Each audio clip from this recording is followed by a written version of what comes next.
नमस्कार, मैं हूं मनोज कुमार। आप देख रहे हैं ज्ञान समग्र चैनल पर हिंदी क्लासेस। आज की वीडियो में हम जनसंचार माध्यम के रूप में टेलीविज़न के विकास के बारे में पढ़ेंगे, जो कि सीबीएसई हिंदी आधार पाठ्यक्रम में कक्षा 11वीं और 12वीं में अभिव्यक्ति माध्यम के अंतर्गत पढ़ने के लिए प्रस्तावित है। तो सबसे पहले हम देखते हैं टेलीविज़न के आविष्कार और उसके विकास की कहानी, और उसके बाद उन बिंदुओं पर चर्चा करेंगे जो परीक्षा की दृष्टि से महत्वपूर्ण हैं और जिनसे परीक्षा में प्रश्न पूछे जाते हैं।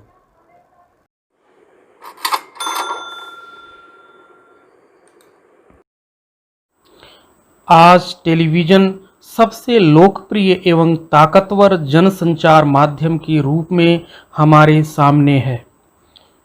मुद्रित माध्यम और रेडियो जैसे श्रव्य माध्यम की खूबियों के साथ साथ दृश्यों की सुलभता ने टेलीविज़न को और सशक्त जनसंचार माध्यम के रूप में हमारे सामने प्रस्तुत किया। आइए देखते हैं टेलीविज़न के इतिहास की कहानी। सबसे पहले वर्किंग टेलीविज़न का आविष्कार 1923 में इंग्लैंड के हेस्टिंग्स में स्कॉटलैंड के वैज्ञानिक जॉन लोजी बेयर्ड द्वारा किया गया। यह एक पूरी तरह से मैकेनिकल टेलीविज़न सिस्टम था। 1936 तक बेयर्ड ने अपने मैकेनिकल टेलीविज़न में लगातार सुधार किए और इसे खासा लोकप्रिय बनाया। 1927 में बेल टेलीफोन लैबोरेटरी ने न्यूयॉर्क और वाशिंगटन के बीच पहला प्रायोगिक टेलीविज़न कार्यक्रम का प्रसारण किया। 1936 तक बीबीसी ने अपनी टेलीविज़न सेवा शुरू कर दी थी। जे.एल. बेयर्ड ने ही जून 1929 में दुनिया के पहले कलर इमेज ट्रांसमिशन का भी प्रदर्शन किया और 4 फरवरी 1938 को मैकेनिकल रूप से स्कैन किए हुए कलर इमेज का पहला ब्रॉडकास्ट किया गया। बेल लैबोरेटरी ने जून 1929 को मैकेनिकल कलर टेलीविज़न का प्रदर्शन किया था। जे.एल. बेयर्ड की मैकेनिकल टेलीविज़न यात्रा के दौरान ही इलेक्ट्रॉनिक टेलीविज़न की संभावनाओं पर भी वैज्ञानिकों ने काम आरंभ कर दिया था। इसी क्रम में 25 दिसंबर 1926 को केंजीरो टाकायांकी नामक वैज्ञानिक ने जापान में 40 लाइन रेजोल्यूशन के साथ कैथोड रे ट्यूब यानी सीआरटी डिस्प्ले वाले एक ऐसे टीवी सिस्टम को प्रदर्शित किया जिसे दुनिया का पहला वर्किंग इलेक्ट्रॉनिक टेलीविज़न रिसीवर कहा गया। लेकिन टाकायांगी ने अपने इस आविष्कार का कभी पेटेंट नहीं कराया। 3 सितंबर 1928 को सैन फ्रांसिस्को शहर में आविष्कारक फाइलो फर्न्सवर्थ ने प्रेस के सामने इमेज डिटेक्टर कैमरा ट्यूब पर आधारित एक टीवी सिस्टम का प्रदर्शन किया, जिसे व्यापक तौर पर पहला इलेक्ट्रॉनिक टीवी डिमॉन्स्ट्रेशन कहा गया।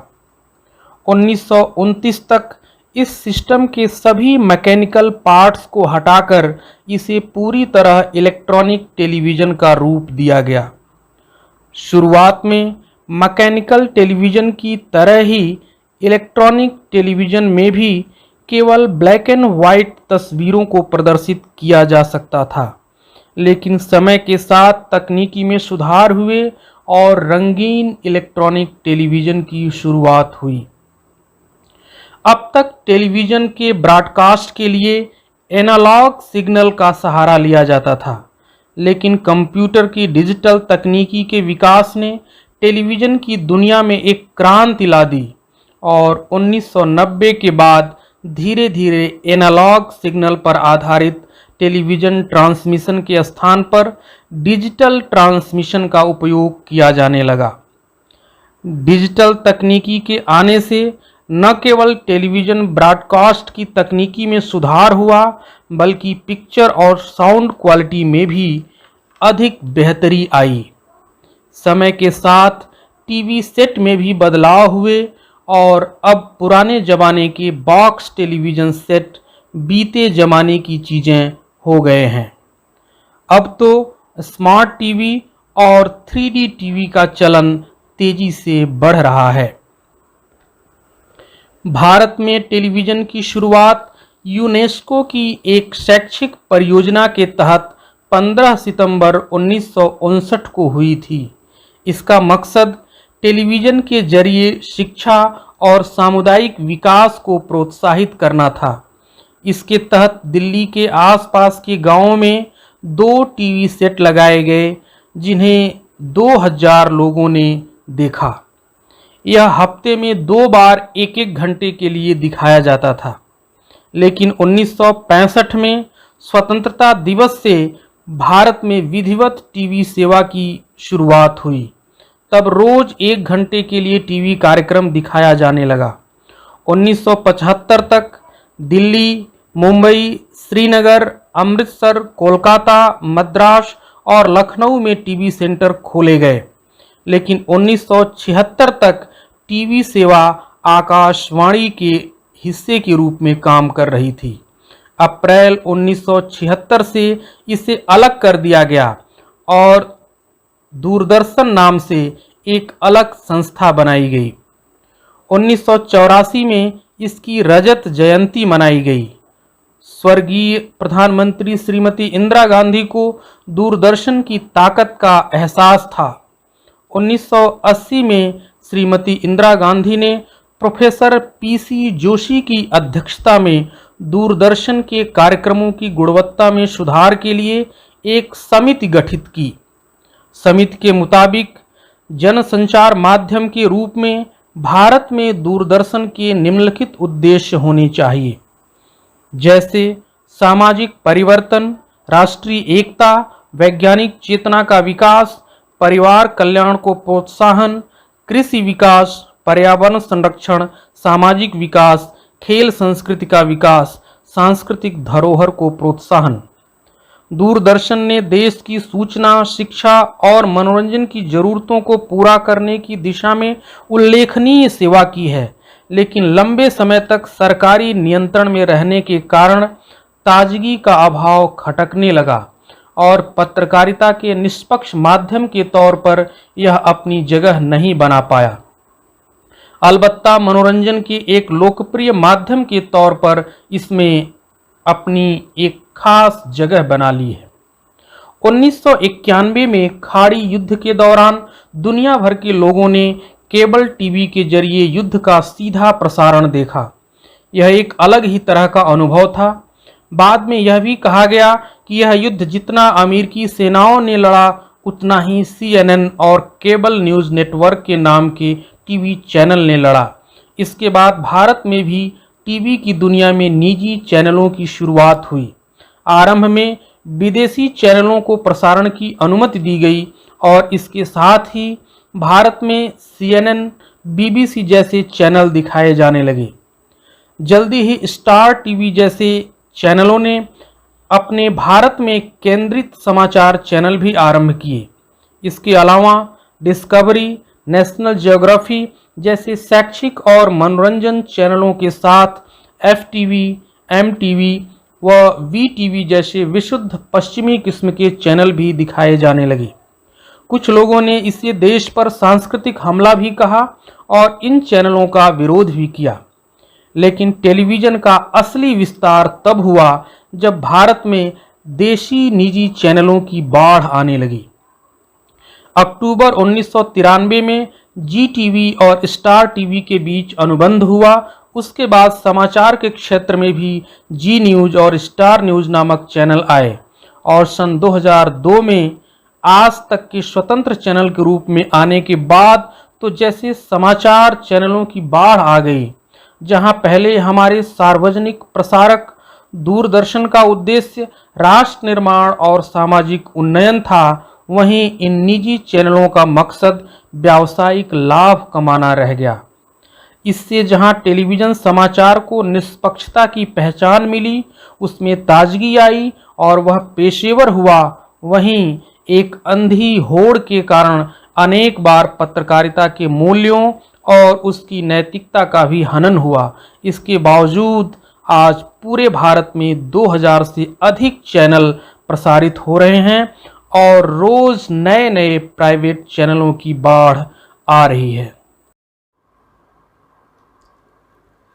अब आइए पढ़ते हैं टेलीविज़न के विकास से जुड़े उन बिंदुओं को जिनसे परीक्षा में प्रश्न पूछे जाते हैं। जनसंचार माध्यम के रूप में टेलीविज़न के विकास से संबंधित महत्वपूर्ण बिंदु। टेलीविज़न एक दृश्य श्रव्य माध्यम है, अतः इसमें सूचनाओं या समाचारों की रोचकता और प्रामाणिकता बढ़ जाती है। पहले मैकेनिकल टेलीविज़न का आविष्कार J.L. बेयर्ड ने सन 1923 के आसपास की थी। सन 1927 में बेल टेलीफोन लैबोरेटरीज ने न्यूयॉर्क और वाशिंगटन के बीच पहले प्रायोगिक टेलीविज़न कार्यक्रम को शुरू किया था। सन 1936 तक BBC ने अपनी टेलीविज़न सेवा शुरू कर दी थी। आगे बढ़ते हैं। भारत में टेलीविज़न की शुरुआत 15 सितंबर 1959 को यूनेस्को की एक शैक्षणिक परियोजना के तहत हुई थी। इसका उद्देश्य शिक्षा और सामुदायिक विकास को प्रोत्साहित करना था। इसके तहत सर्वप्रथम दिल्ली के आसपास के गांवों में 2 टीवी सेट लगाए गए, जिन्हें 200 लोगों ने देखा। बाद में यह सप्ताह में 2 बार 1-1 घंटे के लिए दिखाया जाता था। 15 अगस्त 1965 से भारत में विधिवत टीवी सेवा की शुरुआत हुई। तब रोज 1-1 घंटे टीवी कार्यक्रम का प्रसारण होता था। सन 1975 तक दिल्ली, मुंबई, श्रीनगर, अमृतसर, कोलकाता, मद्रास और लखनऊ में टीवी सेंटर स्थापित हो चुके थे। अप्रैल 1976 को दूरदर्शन की स्थापना हुई। इसके पहले टीवी सेवा आकाशवाणी का हिस्सा थी। यहाँ हम बता दें कि भारत में टेलीविज़न की शुरुआत 15 सितंबर 1959 को हुई। जब यह प्रश्न पूछा जाता है कि भारत में टेलीविज़न की शुरुआत कब हुई और कहाँ से हुई, तो 15 सितंबर 1959 की तिथि बतानी है। लेकिन वहीं दूसरा प्रश्न है कि विधिवत टेलीविज़न सेवा की शुरुआत कब हुई। विधिवत टेलीविज़न शुरुआत होने का मतलब ये है कि नियमित रूप से टेलीविज़न कार्यक्रमों का प्रसारण। 15 सितंबर 1959 को एक प्रायोगिक तौर पर भारत में टेलीविज़न कार्यक्रम की शुरुआत हुई, जिसमें दिल्ली के आसपास के गांवों में 2 टीवी सेट लगाए गए और उस पर एक कार्यक्रम प्रसारित किया और लगभग 200 लोगों ने उसको देखा।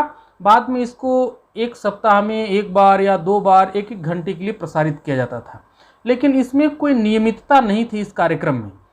15 अगस्त 1965 को स्वतंत्रता दिवस के दिन वास्तव में भारत में नियमित टेलीविज़न सेवा की शुरुआत हुई। तो ये 2 अलग अलग प्रश्न पूछे जा सकते हैं। भारत में टेलीविज़न की शुरुआत तो 15 सितंबर 1959 को लिखेंगे, और भारत में नियमित टेलीविज़न सेवा की शुरुआत या विधिवत टेलीविज़न सेवा की शुरुआत 15 अगस्त 1965 से मानी जाती है। इसके बाद अप्रैल 1976 को दूरदर्शन की स्थापना हुई। यह एक अलग प्रश्न है। भारत में जब शुरू में टेलीविज़न सेवा की शुरुआत हुई तो इसके लिए कोई अलग से कोई संस्था नहीं थी, बल्कि ऑल इंडिया रेडियो जो ऑलरेडी पहले से कार्यरत था, उसी संस्था के अंतर्गत इसकी देखरेख की जाती थी। लेकिन 1976 में एक अलग संस्था स्थापित की गई जो केवल टेलीविज़न प्रसारण की देखरेख करती थी। इसका नाम दूरदर्शन रखा गया। तो अगर पूछा जाता है कि 1976 दूरदर्शन की स्थापना कब हुई, तो इसका सही उत्तर होगा 1976 में। आगे बढ़ते हैं। दूरदर्शन की ताकत को देखते हुए सन 1980 में तत्कालीन प्रधानमंत्री श्रीमती इंदिरा गांधी ने दूरदर्शन के कार्यक्रमों की गुणवत्ता बढ़ाने के लिए प्रोफेसर PC जोशी की अध्यक्षता में एक समिति गठित की थी। और समिति ने दूरदर्शन के कार्यक्रमों की गुणवत्ता बढ़ाने के लिए और उसका उद्देश्य तय करने के लिए कार्य किया। इस प्रश्न को कई तरह से पूछा जा सकता है। एक तो प्रोफेसर पीसी जोशी समिति क्यों गठित की गई और कब गठित की गई और इसका उद्देश्य क्या था, या दूसरी तरह से पूछा जा सकता है कि दूरदर्शन पर प्रसारित होने वाले कार्यक्रमों के लिए दिशा निर्देश तय करने के लिए कौन से महत्वपूर्ण समिति का गठन हुआ और कब हुआ। तो ये 1980 में श्रीमती इंदिरा गांधी ने पीसी जोशी की अध्यक्षता में एक समिति गठित की थी और समिति ने दूरदर्शन की ताकत को, उसके महत्व को समझा और भारत में एक विजन निर्धारित किया कि दूरदर्शन पर किस तरह के कार्यक्रम दिखाए जाएंगे, यानी टेलीविज़न पर जो दिखाए जाएंगे जो कार्यक्रम, उनकी रूपरेखा क्या होगी, उनका उद्देश्य क्या होगा। एक तरह से कार्यक्रमों के लिए एक दिशा निर्देश तय करने का कार्य किया। इसके पहले दूरदर्शन पर किस तरह के कार्यक्रम दिखाए जाएंगे इसके बारे में कोई निश्चित आइडिया नहीं था। तो समिति ने जो दूरदर्शन के उद्देश्य तय किए वो थे सामयिक परिवर्तन, राष्ट्रीय एकता, वैज्ञानिक चेतना का विकास, परिवार कल्याण को प्रोत्साहन, कृषि विकास, पर्यावरण संरक्षण, सामाजिक विकास, खेल संस्कृति का विकास, सांस्कृतिक धरोहर को प्रोत्साहन। ये सभी उद्देश्य तय किए गए। इन उद्देश्यों को लेकर के दूरदर्शन पर कार्यक्रम दिखाए जाने की बात कही गई। आगे बढ़ते हैं। दूरदर्शन ने सूचना, शिक्षा और मनोरंजन के क्षेत्र में उल्लेखनीय योगदान दिया। प्रश्न पूछा जा सकता है कि भारत में दूरदर्शन का क्या योगदान रहा, तो इसका उत्तर है दूरदर्शन ने सूचना, शिक्षा और मनोरंजन के क्षेत्र में उल्लेखनीय योगदान दिया। सन 1991 में खाड़ी युद्ध के दौरान टीवी की लोकप्रियता तेजी से बढ़ी। इसके बाद भारत में निजी टीवी चैनलों और विदेशी चैनलों के प्रसारण को अनुमति मिली, जिससे भारत में CNN, BBC, star TV, discovery, national geography जैसे सूचनापरक और मनोरंजक चैनलों के साथ FTV, MTV, BTV जैसे विशुद्ध पश्चिमी किस्म के चैनलों की शुरुआत हुई। ये प्रश्न पूछा जा सकता है कि किस अंतर्राष्ट्रीय घटना के बाद दुनिया भर में टीवी की लोकप्रियता तेजी से बढ़ी। तो ये अंतर्राष्ट्रीय घटना है सन 1991 में घटित गल्फ कंट्री का युद्ध या खाड़ी देशों का युद्ध, जिसमें अमेरिका ने इराक पर हमला किया था। और उस दौरान पहली बार टीवी पत्रकार युद्ध स्थल पर, घटना स्थल पर सीधे जा करके और लाइव टीवी का प्रसारण किया और युद्ध की इन घटनाओं, इन दृश्यों को देखने के लिए दुनिया भर में टीवी के प्रति एक कौतूहल बढ़ा, एक रुचि बढ़ी और दुनिया भर में तेजी से टीवी का विकास हुआ। इसी दौरान भारत में भी टेलीविज़न का विकास हुआ और पहली बार भारत में प्राइवेट चैनलों और खासकर विदेशी प्राइवेट चैनलों को अनुमति मिली और विदेशी चैनलों के आने के बाद कुछ भारतीय चैनल भी धीरे धीरे, प्राइवेट चैनल भी धीरे धीरे टीवी के क्षेत्र में आए। इसके पहले भारत में टेलीविज़न पूरी तरह सरकारी नियंत्रण में था। तो जो पहले विदेशी चैनल भारत में आए, ये प्रश्न पूछा जा सकता है भारत में प्राइवेट टीवी चैनल के रूप में आने वाले विदेशी चैनलों के नाम बताइए। तो उनमें से हैं CNN, BBC, star TV, discovery, national geography. ये सब ज्ञानवर्धक चैनल थे। इनके साथ ही कुछ अन्य चैनल भी आए जैसे FTV, MTV, BTV। ये एक तरह से पश्चिमी संस्कृति का भारत में प्रसार करने लगे, इसलिए इनका शुरू में काफ़ी विरोध भी हुआ। लेकिन इन चैनलों के आने से भारत में भी प्राइवेट चैनलों की शुरुआत का रास्ता साफ हुआ। अक्टूबर 1993 में GTV और स्टार टीवी के बीच हुए अनुबंध के बाद समाचार के क्षेत्र में भी जी न्यूज़ और स्टार न्यूज़ चैनल आए।